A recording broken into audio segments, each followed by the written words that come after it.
Hello and welcome to the DrivingMaul show. Have we wasted a good crisis? Yeah, hi, I'm Paul, and I will be your host this evening, or at least co-host, and we'll be having a chat about how has rugby been changed by COVID in 2020 for more long-term rather than the immediate changes. Because as they say in business, don't waste a good crisis, basically for making changes that you need to do. And joining me to talk about all that kind of stuff is Mr. Stephen Harris. How are you doing, sir?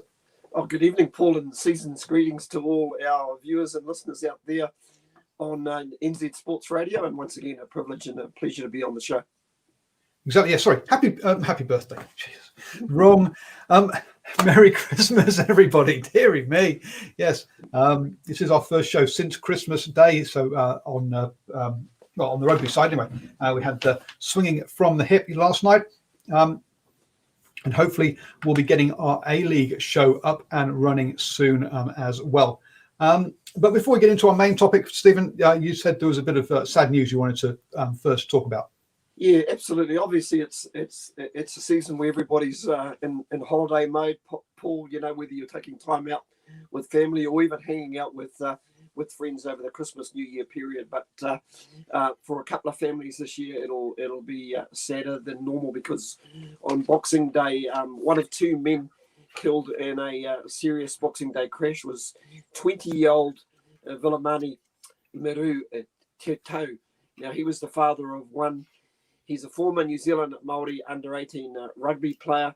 He played 2019 for New South Wales country, and he was a premier rugby player for the Waitemata Rugby Football Club in 2020. So we just want to send our condolences from New Zealand Sport Radio, especially to all family and friends concerned, but also on behalf of, there was another young lad also killed in the same accident. There were 4 boys in that particular car coming back from an early morning night out. We don't know the full circumstances, but once again, just a pointer to us all how life can be so fickle. I know we talk about rugby on the show, and unfortunately, it's going to be a sad time for the Waitemata Rugby Football Club. So our thoughts and prayers go out to the everybody concerned, especially the family of Viliami, and of course the other boy concerned as well. Paul, it certainly is a little bit of a problem out there, and boy, we just want everybody to be safe. Yeah, have a good time, but it's really more importantly about getting home, isn't it, Paul? Absolutely, it is. No, please, folks, please do drive safely and do slow down when you are driving. There's a lot of cars on the road. A lot of people driving long distances they don't normally do on unfamiliar roads as well. Look, living in a small town. In New Zealand, we don't have a professional fire service. We have a volunteer fire service, which means that the siren goes off every time they're being called out. And over the last week, it has been going off daily, whereas normally it goes off once every week or 2 weeks. And that's mainly down, and we've also heard the air ambulance flying in as well. So it's always sad when you hear that the helicopter and also that siren as well. So please, folks, do drive safely on the roads this festive period. So moving on from that sad news let's move on and let's talk about some rugby then. And look, there's a saying in business that says never waste a good crisis. Now, I think if we wind back to sort of March-ish, probably March, April, there was a lot of fear, obviously, and a lot of uncertainty going on. I think a lot of people were scared that various rugby clubs would perhaps disappear. But also, there was also this underlying point of, is this the time? Is this the opportunity? If not now, then when will we actually see some real proper change around things like player welfare, a global calendar, the number of games they play? Is this the big opportunity to make those changes right now, where there's a little bit of, there's a lot of pressure on finances, and World Rugby could have potentially used that as a bit of a lever to try and make change, etc. Stephen, though, we haven't seen many teams go under. I mean, we've lost the Kings, is perhaps the and the Jaguares. Those are perhaps the only two teams, professional teams at least anyway, at top level, that I can think we've lost. So from that point of view, we haven't, from a good side, we haven't lost teams like people were fearing we might do. Yeah, it's a good thing that we actually start with the pluses. I think the pluses, Yeah. the pluses were, I think a lot of professional teams were able to survive. Sure, there was some, and even the semi-amateur teams, if you could throw probably Mitre 10 Cup clubs into that bracket as well. Sure, they had to make some cuts here and there, but I think the overall basic lesson, especially for us down here in New Zealand, just being without rugby and having a bit of a break from it made us really hungry for the game again. So we always said, it sounds like you've got the Grand Prix going on in your outside your back door down there in Waihi Port. Just trying to quickly do the news. But no, what I was saying is just in and around not having that rugby that's so important to a country like New Zealand, and all of a sudden we didn't have, let alone rugby, any sort of sport for a long time, and I think it just made people hungry for it. And I think there was a few things thrown at the administrators there, whether in the case of rugby is less more.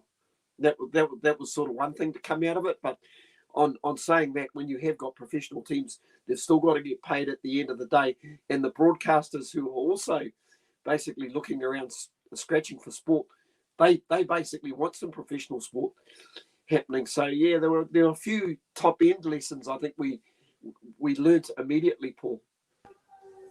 Yeah, no, absolutely. And having, from our previous conversation, you might be able to hear the siren going off in the background as the firemen have been called out yet again, unfortunately. Yeah, now look, I've done a couple of conversations, had a chat with the CEO of Northland, Campbell, also had a chat with the general manager of Southland. I've just gone blank to his name, as well as the CEO of Tasman as well. Now, the Tasman one I haven't published. I'm sorry about that. I'll get that one out hopefully over the next couple of days. But the good news from all of them was that all of their clubs have survived. Now, have all of them survived totally intact? No, they haven't. As we say, a lot of people had to make cuts, but they're all still there. And especially for these rural unions, where these clubs are a big part of the local community, it's important that they have survived. So they have survived on the whole. So, as you say, some lessons there, though, as you said, was less is perhaps more, and also local is strong as well. Basically, where people have got an emotional connection to the team. Also, I think that was also the big thing as well. So, rugby administrators, if you're a membership person, don't worry about how many memberships you sell this year or you sell next year. Worry about the emotional connection that your fans or your supporters have with the club, and your membership numbers will look after themselves. But unfortunately, that's not how many membership managers are after. So that's the good side. The Kings, look, the Kings were going to disappear, go under it sooner or later. I mean, they've had poor management for many years. This merely sped things up. See them go bust and go under. Unfortunately, look, it's an area of South Africa that should have a team, but unfortunately, look, the administration has just been absolutely abysmal there. So yes, about that one. The other team to go is obviously the Jaguares, unfortunately, and that's because of the change to Super Rugby that I think we all knew needed to happen, but it just did happen. So it's unfortunate that we did lose that there. Simon asking, did we read the article about the Pacific Island franchise in the New Zealand Herald yesterday? No, I didn't read that one, unfortunately, so I'm not sure what was said in there. So we've lost basically two teams, which is actually a very low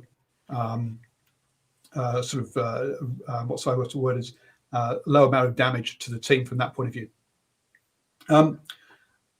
But what changes have we seen? And I'm not talking about necessarily changes for this season or for next season, but what are the long-term changes that we're seeing here? To me, the only long-term changes that we've really seen have been is that Super Rugby South Africa and Argentina will leave Super Rugby. We already knew Japan was, and therefore we'll end up with a Far East time zone Super Rugby tournament with basically New Zealand and Australia, potentially Japan, potentially the Pacific Islands, potentially some teams out of Southeast Asia, but essentially in this time zone, we'll end up with some sort of Super Rugby competition. Looking at what they're doing next year, it's going to be it's not going to be that different to. It's not going to be a slimmed down version. All the Super Rugby franchises said they needed at least 6 to 8 home games to break even, which leads you to a 16 game season, which is what they had before, over 18 weeks. So and that's what we're heading back towards again. Is a 12-team tournament is what they're talking about, with a round robin, which means you have at least 11, which you're either talking 11 games or 22 games potentially, depending on quite how you do that. So basically, Super Rugby, whilst it is changing its time zone, the length of it is pretty much going to be the same. Is all the indicators that we're seeing. So your lessons of less is more, Stephen, really haven't been heard there. And also, the All Blacks are talking about playing 15 Test matches next year. Yeah, which not at all. And once again, Paul, it comes back to the old revenue gathering exercise. Obviously, the broadcasters are still wanting content because they've got to survive. So they then therefore put the pressure. The broadcasters put the pressure onto rugby to come up with more content. So, I guess in what's been a tough COVID year where money's obviously it's money that the unions are more important than New Zealand Rugby Union have lost. They've got to recoup that from somewhere. Yeah. So the positives are we won't have to wake up at 3 o'clock in the morning to watch a rugby game for Super Rugby, but the negatives are the players are going to be playing the same number of games as they've always played, and as far as I can tell, from a marketing point of view, there seem to be very few lessons learned about building that relationship between the fans and the franchises and the teams, and it's still all about how many tickets can we sell this week, rather than how many people can we bring in and have as lifelong members who have a real emotional attachment to the team. So again, that short-term thinking seems to be continuing. So that's, to me, that's the kind of the negatives on a local basis. It looks like the Mitre 10 Cup, Mitre 10 finish their sponsorship at the end of this year. So it'd be interesting to see who who will step up and be the title sponsors of the NPC next year, because currently there's been no announcement of that. But if you listen to our show last week, you'll know that this is the sort of thing that New Zealand Rugby wouldn't talk about until something is absolutely cast iron, written, signed in blood. They won't even mention that they're looking for sponsors or in discussions with sponsors until it's done. But clearly, those discussions must be taking place at the moment. And I think the crowd numbers for quite a lot of the provinces will have been disappointing for New Zealand Rugby as far as that goes. Obviously, they weren't helped by us being, I think, level 2 or level 3 at the time, hence the first couple of rounds couldn't have crowds. But yeah, even so, I think they struggle with crowds again this year. Even though Super did well. I think Paul also going right into the start of the cricket season probably didn't help. Going into summer sport territory, traditionally Mitre 10 Cup usually finishes around about the third week of October. But heck, I think we had rugby going through to late November, which just seemed unusual, being played in 25-degree heat in some cases. So it was a little weird. Well, if you think about it, the Maori All Blacks versus the Moana Pacifica, that was the first weekend of December, which was the end of the season. But it did feel like, to me, this time that there was a real end to the season. Whereas in normal years, where you have that Mitre 10 Cup through to like the end of October, the Rugby Championship this year finished on the same weekend as that Moana Pacifica game.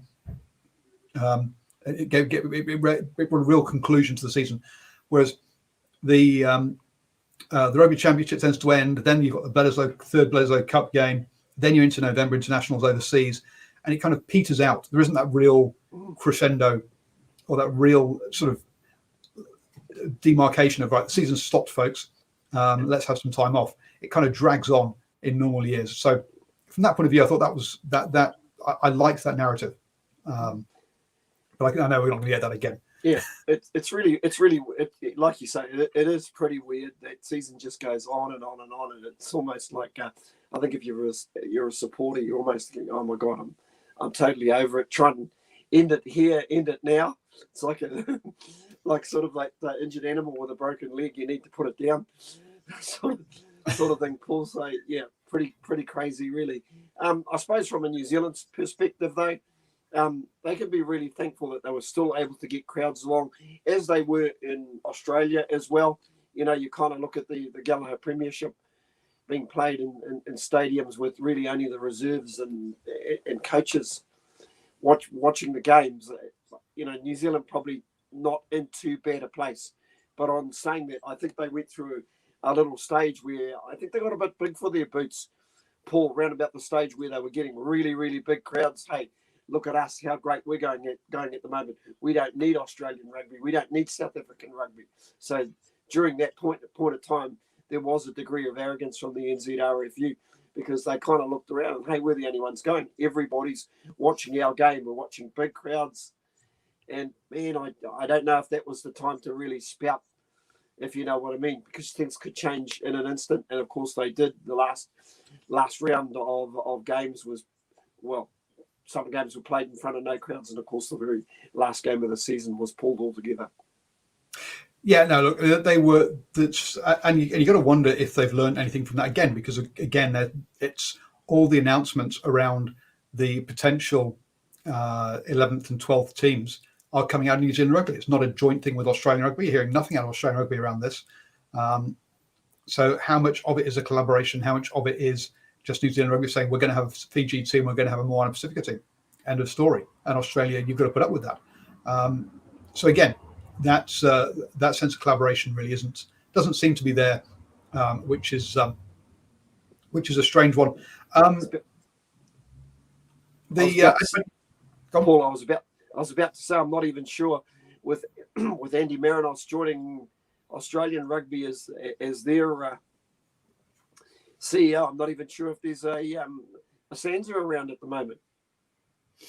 Well, Sansa is around purely for the Rugby Championship from now on. Let's be blunt.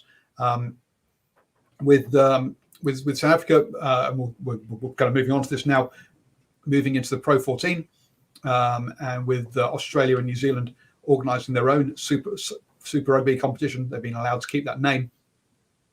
Yes, you're right. Sansa now is purely about the international game rather than about the domestic club game or franchise game, whatever you want to call it. Simon makes a point that it's weird watching the South African Curry Cup at this time of year. Absolutely, and again, there's been and I think the Curry Cup will continue. I don't think it will continue in the form it's taken this year, which has been basically a 2-round event with the 4 Super Rugby teams, the Cheetahs, the Pumas, and the Griquas. So 7 teams there. It has been reduced to a 1-leg game normally, and I think they'll probably revert to that next year, or with that one. But we have had the announcement of the Rainbow Cup, which will see the Stormers, Lions, Sharks, and Bulls play a cup with the Pro 14 teams. So the 4 teams from Ireland, the 4 teams from Wales, 2 from Scotland, and 2 from Italy, in a 2-conference affair, which has basically taken the Super Rugby sides into that Pro 14. The Cheetahs obviously getting kicked out, which is of that competition, they're now looking at trying to put them into a competition with tier 2 club sides in Georgia, etc. But we'll talk about that in a second. Now, do I expect that format to continue? No, I think we're going to end up with a Pro 14 that runs from your sort of September. What did I call it? Science's Rainbow Cup. Yes, I thought it was Rainbow Cup. September through to sort of your May time. I think, long term, that's going to be a Pro 16 with those extra 2 teams in there. So South Africa getting aligned time zone wise with Europe, to me, makes sense. I'm just not sure that we'll have to wait and see what format it comes with, but that travel is going to be a killer for a lot of players. I think we've seen with Super Rugby, look, that long distance travel is a bad piece for it. I think the model that Super Rugby is going for next year with a domestic round and then a sort of cross-country competition is probably a better way to go. So your next, so again, for South Africa, positive is they're getting aligned in time, in a time zone, and also with countries that have got potentially decent economies. So financially wise, it could work out for them. The disadvantage there is they've still got long distance travel there. So if we then move on to look at Europe, though, essentially situation normal. They've decided that they're not going to make any changes at all and just prop up what is quite clearly a unsustainable. The entire rugby setup is unsustainable. New Zealand admits it's making been saying it's going to be making an unsustainable deficit, which means a loss every year. We know Australia is in financial strife with Andy Marinos at the head of the helm now, who did such a fantastic job at Sanzar, seeing that go downhill. Super Rugby and the Rugby Championship both going downhill, reduced numbers, etc. over the past decade, I guess. Not so much on the Rugby Championship side, but definitely on Super Rugby. How he's got the job, I've got no idea.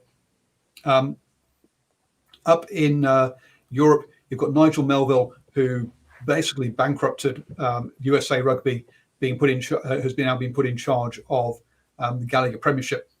And you're like, well, seriously, all these guys who've been doing some pretty lousy jobs as CEOs, just getting of various organisations, just getting another CEO position and another organisation to wreck. So congratulations to the Gallagher Premiership. You are basically at some point in the near future going to be bankrupt. And just this CVC's come in and put money into the Pro 14, the Gallagher Premiership. I don't think the deal's quite finalised yet on the Six Nations. I think they're also looking at the top 14 as well. So clearly, their influence of trying to bring people together hasn't really helped, because all they've done is, I say, just stayed with the same situation and not helped with any player welfare, not helped with improving their income. It all just seems to be the same normal mess we have in Europe. Status quo. Yep. There has been one slight change, which is the idea of a world club competition every 4 years, or every 2 years, I think it is. With the idea being that the European Champions Cup and the Challenge Cup, or the Heineken European Champions Cup, sorry to be its proper name, take place throughout the season normally. The idea is that actually that would be done away with. They would move the European, so the European season would finish earlier, and there would be a solid window at the end of the European season, the end of Super Rugby, to have a World Club competition before the July internationals. Your thoughts on that one, Steve? Do you like this idea of the Crusaders taking on Leinster? Well, that'll be good, given that the New Zealand super franchises are all now known as clubs. Which is still a bit of a hard one to get your head around it. But I suppose whatever whatever rocks their world. But I kind of look at this, Paul, and I think still not addressing the problems that the game has. Let's just go and throw another competition out there when we're talking about how much rugby these guys are playing. Seriously, then comes the question: where are you going to play these? Are they going to be on a home and away basis, or do you pay them up in the Northern Hemisphere one year, Southern Hemisphere in the next? How does this work? Well, those sort of details haven't been played out yet. But basically, yes. At the end of the day, what Europe's trying to do is trying to say, hey, look, we don't want to play club games during international weekends because we want our internationals to play. Okay, but we don't want to reduce any games. So you want your internationals to play 22 domestic competition games, another 6 European games. On top of that, potentially another 5 rounds of knockout competitions as well for those games. And on top of that, another 11 to 14 test matches. These guys are going to get broken, at least with Super Rugby. At least with Super Rugby, they don't have, it's been kept at 16 games plus 3 playoffs, which is down from the 28 that the Europeans play plus knockout. So 12 games less. So yes, you've got to say that that needs to be sorted out, because at the moment, just shuffling the calendar around and playing the same number of games, doesn't help with player welfare, doesn't help with making sure you have your top talent available for your top competitions, and therefore, if you haven't got your top talent, then the value goes down, and therefore you make less money. You do need a Mitre 10 Cup, Curry Cup style competition where for your non-internationals get enough rugby in, but Europe just doesn't have that available to them, and they don't seem to be willing to put in that third tier. They just want to play a 2-tier system where you've got club and an international. We can't even get they can't even get the one season together, so they're asking teams of their respective winners of their divisions whether they say, for example, if you've got the Heineken Cup or European Cup, which traditionally finishes in around about April, May, Paul. In May. And then you've got Super Rugby that finishes a little bit later. Is it June? Normally June, July. Well, they both have been finishing traditionally in May for the June international window, right? Yeah. And then Super Rugby would come back for July, August. So you now, would have to. All of these competitions are going to be finishing in June, ahead of the July international window. Wow. Okay. That actually might work. I'm just trying to think. The Six Nations, that's normally in February, isn't it? January, February. February, March. Yeah. February, March. So yeah, it's conceivably. I mean to say, you'd probably feel a bit for some of the Northern Hemisphere clubs. It'll be a case of last man standing after the top guys have smashed themselves playing international rugby, Gallagher Premiership finals, European Cup finals. Because I remember I would imagine there'll probably be your cream, which will rise to the top, which will be your Leinsters, and if I can just use Exeter Chiefs as an example, maybe from France, maybe La Rochelle or somebody like that. Man, they will be bashed up, no question. Yeah, no, absolutely. And so their season is going to end at the end of July. They'll basically have August off if they're lucky, back into pre-season in September, and off they go all over again. Oh my God. For an October start. So yes, the thank you for Simon just let us know that actually a different investor. It's not CVC that invested in top 14, but it is the Nova Pina equity firm. There we go. So that's also going to be interesting when you have different investment companies in different leagues, how well are they going to play together? They're not known for being collaborative at the best of times. So that's going to be interesting. So from a tier one point of view, we've seen some changes for, well, basically New Zealand, Australia, the domestic competition has become more time zone aligned, which is good, but their marketing doesn't seem to have improved, and Australia seem to have a questionable choice of man at the top of at the helm. We also really have to question the New Zealand CEO who's come in this year, as you say, has led to a more arrogant, at least outward-facing approach by the union. Over in South Africa, they've managed the positives. They've managed to align themselves by time zone, but have decided to basically give the chop to the cheaters, which could lead to legal action. And they still have long distance traveling. As far as Argentina is concerned, they've lost the Jaguares, but they do have their domestic professional competition set up across South America, which is good. It's a long way to go. It's below 10 Cup level at the moment. Sorry, below, yes, definitely. And unfortunately, most of their internationals are now playing overseas. Europe, as we say, pretty much situation normal, all messed up. The World Club competition, would expect to, would be played once every 4 years. But from a tier two point of view, what has this meant? Well, it's meant that Japan took the year off, but were invited to the Autumn Nations Cup.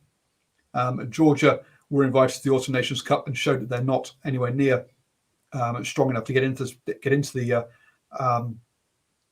Six Nations by losing all of their games. Fiji was invited to the Autumn Nations Cup and unfortunately got COVID and missed all their games apart from beating Georgia at the end of it. The other big fallout, really, apart from all of that, is over in the Americas, where the ARC or the Americas ARC, is that right? I also got the anyway.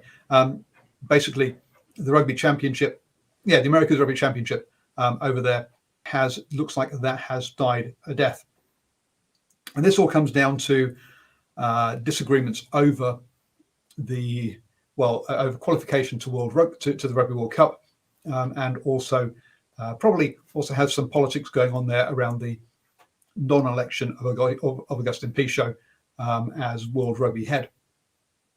Basically, the South Americans no longer want. So historically, the way that it's worked, World Rugby, is that North America, essentially USA and Canada, play each other. The winner gets into the Rugby World Cup.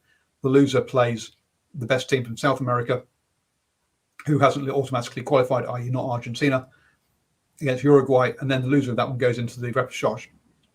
What South America is saying is they shouldn't have to play off against North America, and that their best team should just go straight to every World Cup, which you can understand. And hence the ARC has unfortunately collapsed, which basically was the America's Six Nations. It had the Canada, USA, the Argentina 15 or Argentina B team, Uruguay, Brazil, and Chile. Now, this is sad for me because it gave all those teams a competition to play in, and actually guaranteed games every year. Now, without that, America's Nations Cup, America's Rugby Championship, the USA have no fixed tournament they play. So they don't know who they're going to play each year. They'll play Canada, obviously, but they don't get to build up those rivalries that we see in the Rugby Championship between New Zealand, South Africa, Argentina, and Australia. And so I think it's a backward step losing the America's Rugby Championship. But I do understand Uruguay's point of view that, hey, why should they have to play off against Northern to make it into the Rugby World Cup? Paul, also, I think it's helped. Sorry, Stephen. Paul, I was about to say, how much has COVID played a part as well? We know that the Brazilian Prime Minister was a little bit, very slow to react. We know that the President of the United States has been slow to react with COVID. How much of that has played a part in the competition falling over as well? Well, obviously, it's killed the competition for this year. Don't get me wrong, but it's killed all sorts of other competitions. But we've always said that they're going to come back next year. This one looks dead and buried. So it's yes, COVID hasn't helped, but I think the falling out between them hasn't helped. The other thing that's also that I think also be part of it is that, remember, the Americas organization voted one for Augustin Pichot and one for Bill Beaumont, and then Canada also voted for Bill Beaumont as well. So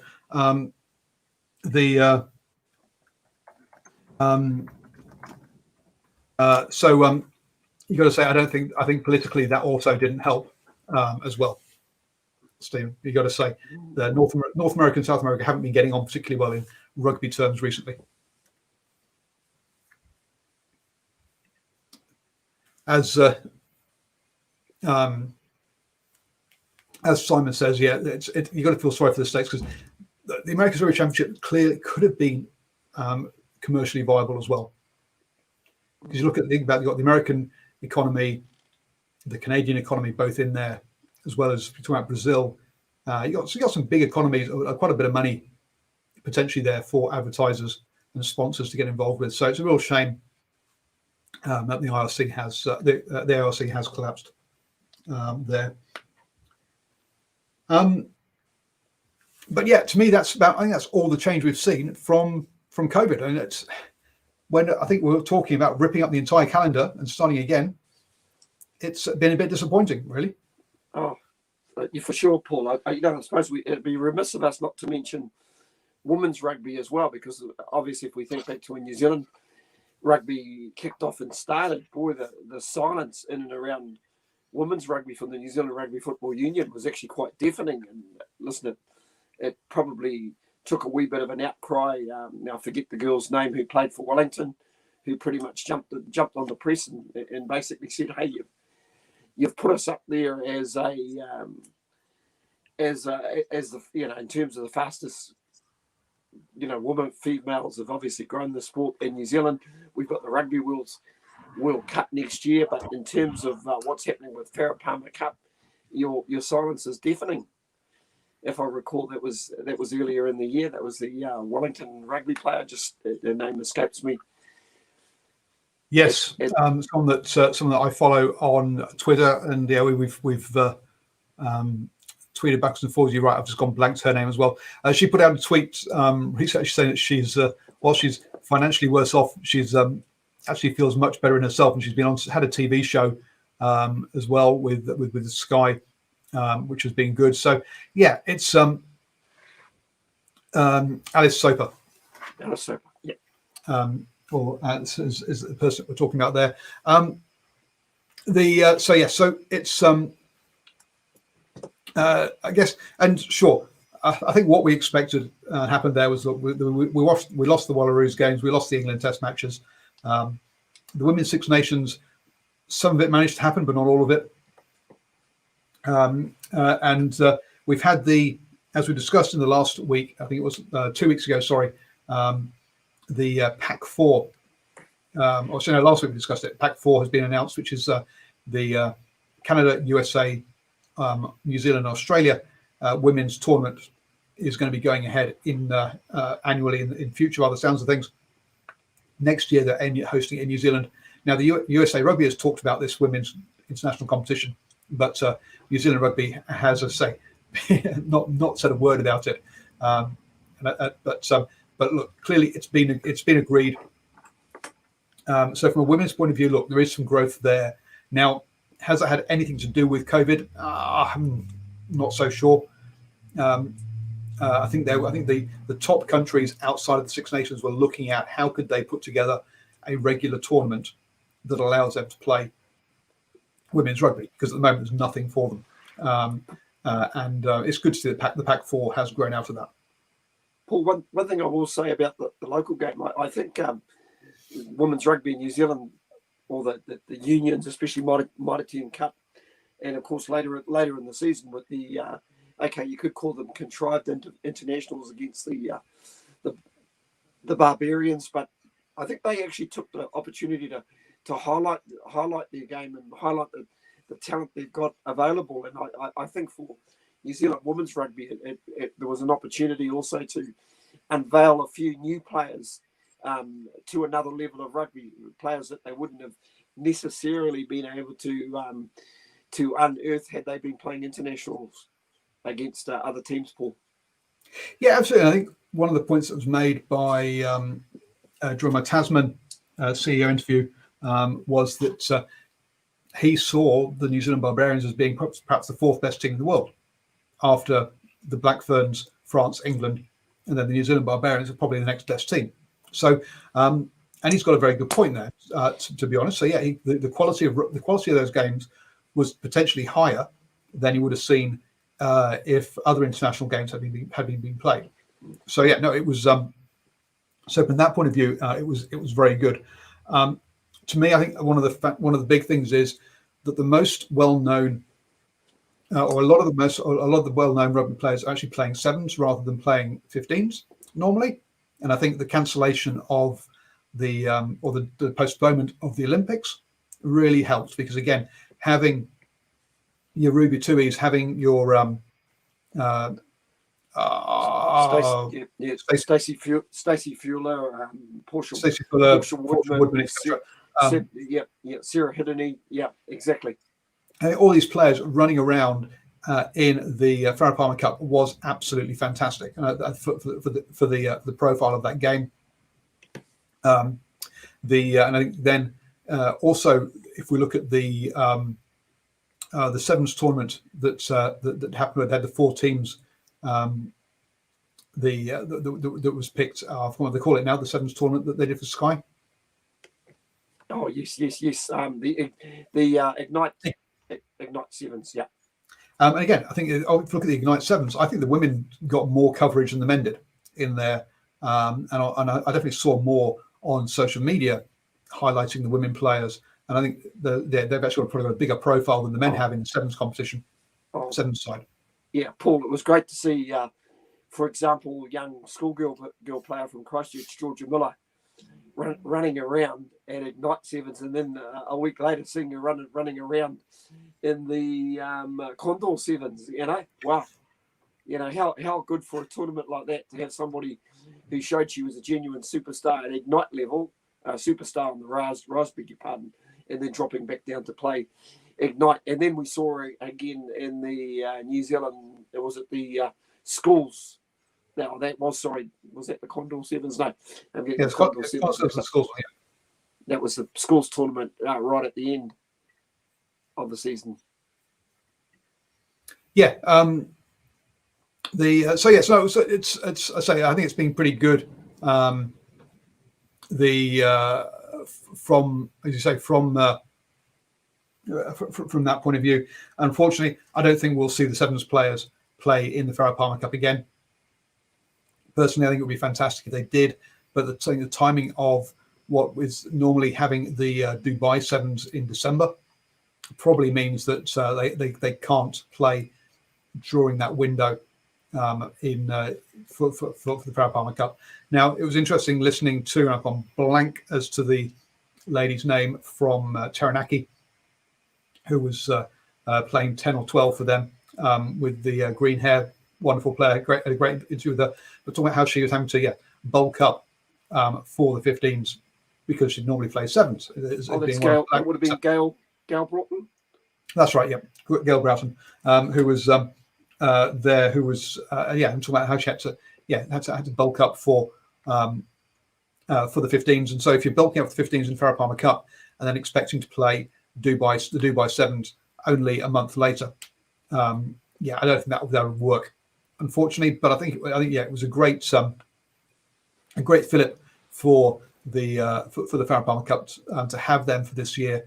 Unfortunately, I can't see it happening in the future, unfortunately.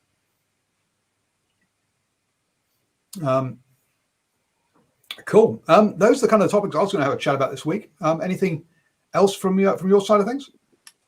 No, not really.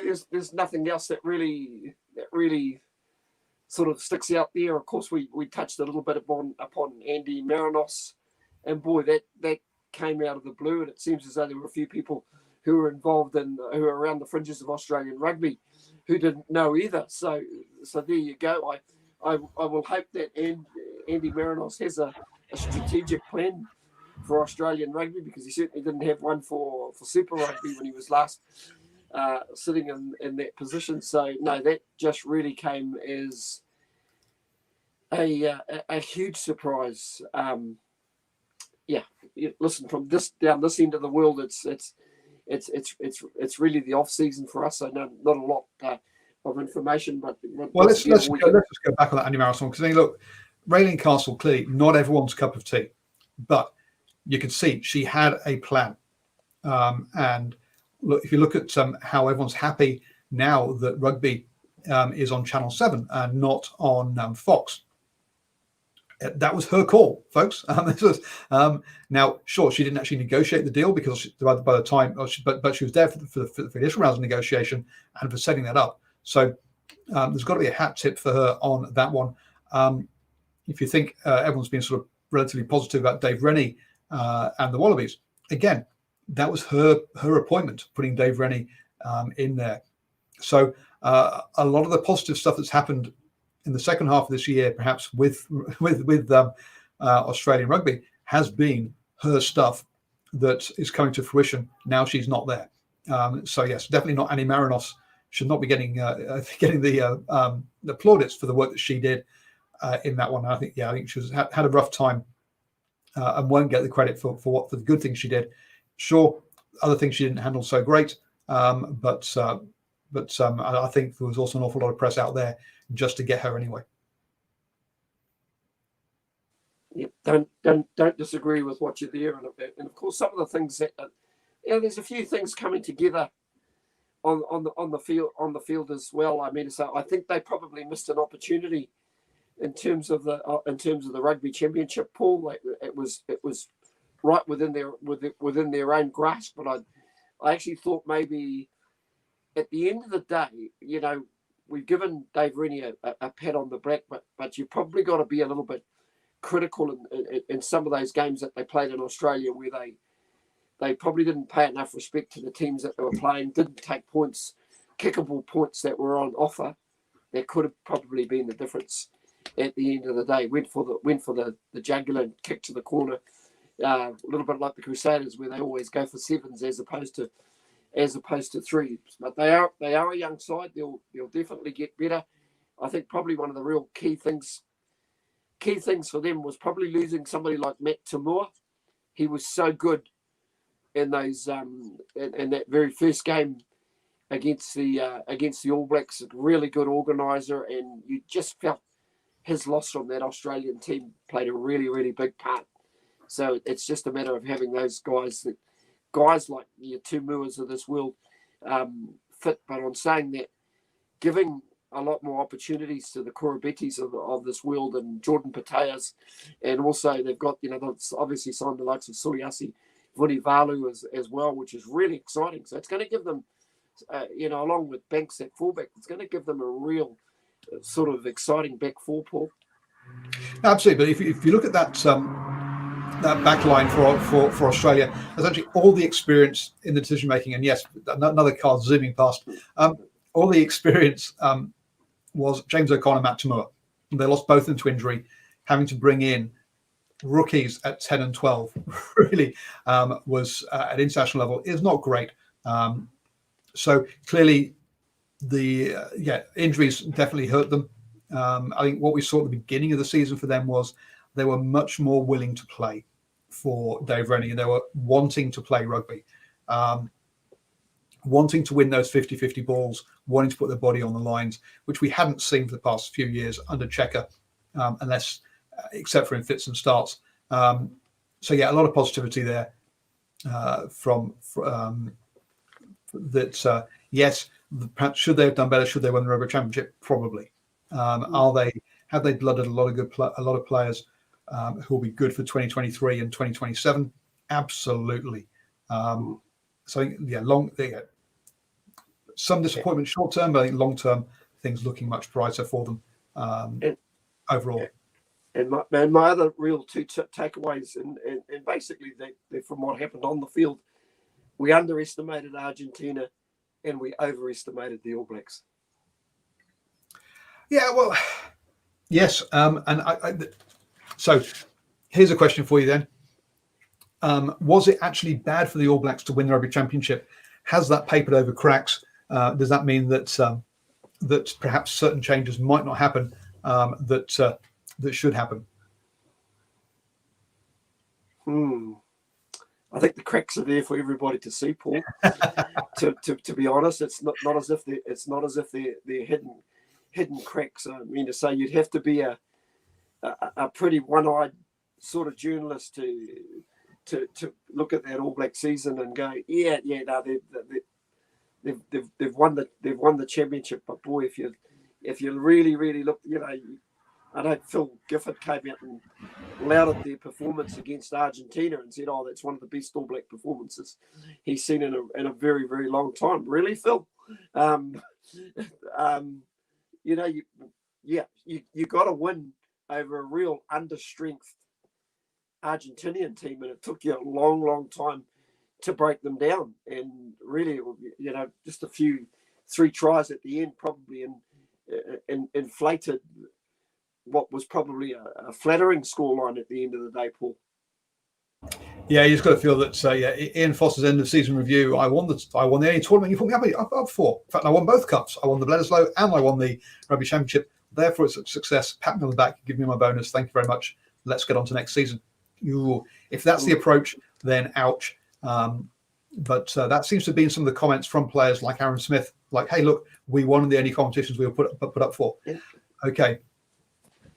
And you kind of wonder if that mentality also came through, because it came through with the skipper as well, Paul, criticising the media, criticising supporters. To be honest, that's a path that former All Black captains have not tread before. Previous captains will go, well, there's a lot of expectation from New Zealand rugby supporters. We've got to come up with something better than that, Paul. So yeah, you speak about cracks. Where's that coming from? I ask myself. Yeah, he was. To be fair, he had a bit that his full quote was a little bit more measured than the actual one that was put that was put out as being the headline. But he should know better that that's what the headline's going to be. And to be fair to Aaron Smith, look, after the game, after some of their losses, he was much more honest about about their failings. So yes, I think there is. We'll have to hopefully there's that honesty inside the camp that hey, there's more we need to do, but they're kind of like, well, yeah, at least we won our competitions, so it's not all doom and gloom. Which if there's that balance there, then good. It's not in. Unfortunately, I think there's not a lot of faith that balance is there at the moment. We'll have to wait and see. Cool. Well, thank you very much, sir, and I will talk to you in the new year. This is a wrap for the year. Yeah. For the DrivingMaul show. Don't forget, we'll be back live on Tuesday at 8 p.m. With the DrivingMaul show, and that is it for 2020. I will be back tomorrow morning with the morning sports briefing, because that comes to you 365 days a year at 7 a.m. It's your best way to start the day up to speed with all the important sports news. Don't forget, folks, you can become a supporter of DrivingMaul. I have New Zealand Sports Radio as well, over at patreon.com/NZ Sport Radio, and get some exclusive access to content, as well as help supporting us bring you this free content 52 weeks a year. So thank you very much, Stephen. Been an absolute pleasure as always. All good, Paul. Happy New Year to yourself. And once again, all those listeners and followers of the station.